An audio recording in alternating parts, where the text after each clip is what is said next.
உணவுப் பொருட்களுடன் திரவ நைட்ரஜனை நேரடியாக கலந்து விற்பனை செய்யும் வியாபாரிகள் மீது நடவடிக்கை எடுக்கப்படும் என்று தமிழ்நாடு அரசு எச்சரித்துள்ளது.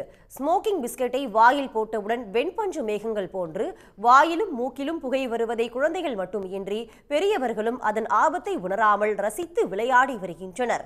கர்நாடக மாநிலம் தாவணகெரேவில் ஸ்மோக் பிஸ்கெட் வாயில் போட்ட சிறுவன் ஒருவன் துடிதுடிக்கும் காட்சிகளை பார்த்த பிறகே அதன் விபரீதம் பலருக்கும் தெரிய வந்தது. இந்நிலையில் ஸ்மோக்கிங் பிஸ்கெட்டை குழந்தைகள் உட்கொள்ள வேண்டாம் என்றும் அது உயிருக்கே ஆபத்து ஏற்படும் என்றும் தமிழ்நாடு அரசு அறிவுறுத்தியுள்ளது. இது தொடர்பாக தமிழ்நாடு அரசின் உணவு பாதுகாப்பு ஆணையர் வெளியிட்டுள்ள அறிக்கையில், உணவுப் பொருட்களுடன் திரவ நைட்ரஜனை நேரடியாக கலந்து விற்பனை செய்யும் வணிகர்கள் மீது உரிய நடவடிக்கை எடுக்கப்படும் என எச்சரிக்கப்பட்டுள்ளது. திரவ நைட்ரஜன் பால் சார்ந்த இனிப்பு வகைகள் மற்றும் ஐஸ்கிரீம் போன்ற உணவுப் பொருட்களில் உறைதல் பணியினை மேற்கொள்ள மட்டுமே உதவுவதாக அதில் கூறப்பட்டுள்ளது. இதனிடையே மதுரை தெப்பக்குளம் பகுதியில் திரவ நைட்ரஜன் பயன்படுத்திய கடையில் அதிகாரிகள் ஆய்வு செய்தனர். அப்போது கடையின் உணவு பாதுகாப்பு பதிவு சான்றிதழை ரத்து செய்து அவர்கள் உத்தரவிட்டுள்ளனர். கடையை சுற்றி ஒட்டப்பட்டுள்ள விளம்பர ஸ்டிக்கர்களை அகற்றி உரிமையாளருக்கு அதிகாரிகள் எச்சரிக்கை விடுத்துள்ளனர்.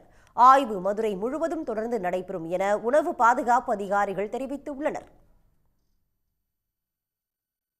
உடனுக்குடன் செய்திகளை தெரிந்து கொள்ள சன் நியூஸ் பெல் ஐகானை கிளிக் பண்ணுங்க.